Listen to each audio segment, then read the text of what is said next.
You know what? Now's the time for. He's just grabbing his boat. Drop that beat. We're about to find out. I might have a percussionist. No, I'm just kidding. No. Okay. Do you need interpretive dancers? Yes, girl. I think I'm gonna do a story that's about warthogs and banded mongooses, and mostly just like they're pretty like savage separately, whether like with their kids or with their mates, and then just beautifully they've kind of found a way to serve each other. And it, reading about that, I was just like amazed that we can't do better. So this is kind of about each of those creatures separately, and then how they kind of work together. I just explained that twice. Anyway. Love it. We love it.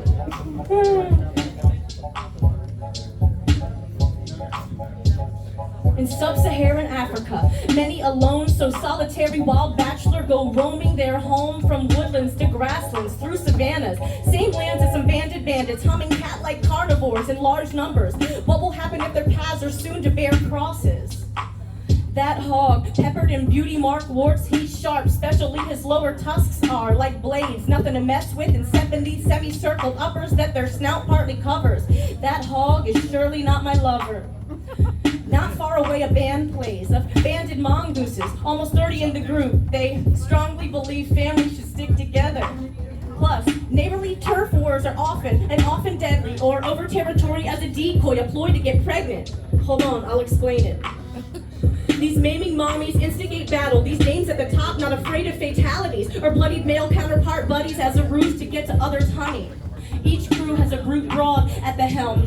She starts to brawl, some girls sneak off, meeting for a mating. Sounds degrading, but how else can she prevent inbred-related genetic deterioration?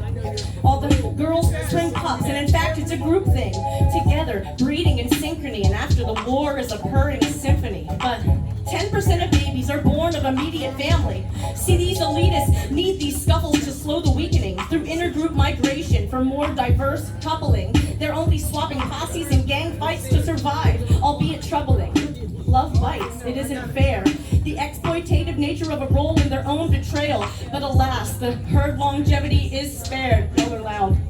Meanwhile, the aloof playboy warthogs are simply linking with chicks to mate and dip. Wham bam, thank you, miss. She'll raise their young on her own, but once knocked up again, those kids are gone. She'll chase her babies away, kick them to the curb with orders not to return. No wonder the boys grow to stay on their own, learning early on, if you can't trust your mom, you really can't trust no one. So they say, girl, just give me that sugar and I'm gone, and on and on. Mom goes into isolation, thinking a moment to myself would be nice, a slice of quiet, but then, water breaking the silence, the new litter is born, to Mom's M.O. none the wiser. The evicted children roam, and find a lone female to follow along till biting the bullet to go it alone, knowing Mom curls and nurses at home. Grown-ups chow down, almost bowing on bended knees, hairy and callous, padded for this practice, eating short grasses in his little reading glasses, his snout snorting about the ground here in this wet season. Oh no, he's not sneezing. That's an earthworm he's eating, minding his beeswax while itching to high heavens. These ticks are relentless heathens. And he hears a voice from a short distance. Hey, warthog, what's eating you? I don't have that swine fever for you or nothing, and we're not bugs, but those bugs are looking scrumptious, and I don't mind if I do. Warthog thinks, dang, this is brutal, but I have to trust this mongoose pack to a pact of mutualism. I mean, in his own words, he's thinking it.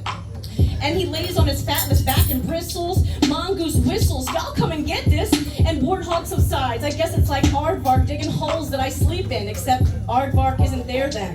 But we're here now. Under 22 mongoose, so let the grooming begin. This spit shine is an alliance of an intimate kind, my friends.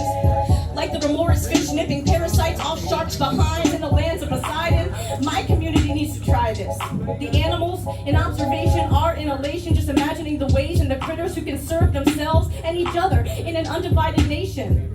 Those mongoose are violent scrappers who are too faithful to their families and not enough to their partners, yet reproduce in unison like no matter how many hearts and bones will, their bonds won't break, nor bend backwards.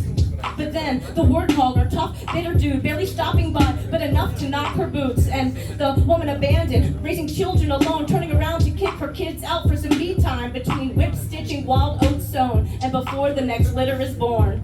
Barbaric and scorned, and could stomp a mongoose out for far less than food. Yet now, here they go, immense trust and benefit put to both. The warthog pushes them off as he grows enough.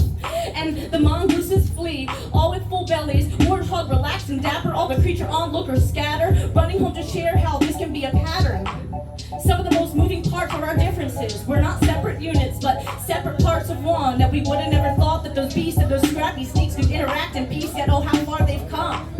Not everyone is safe to serve, and not every group will adhere to decent terms, but our world will really change for good when we see we are one. The blessings of our connections will flood. Yeah. Thank you.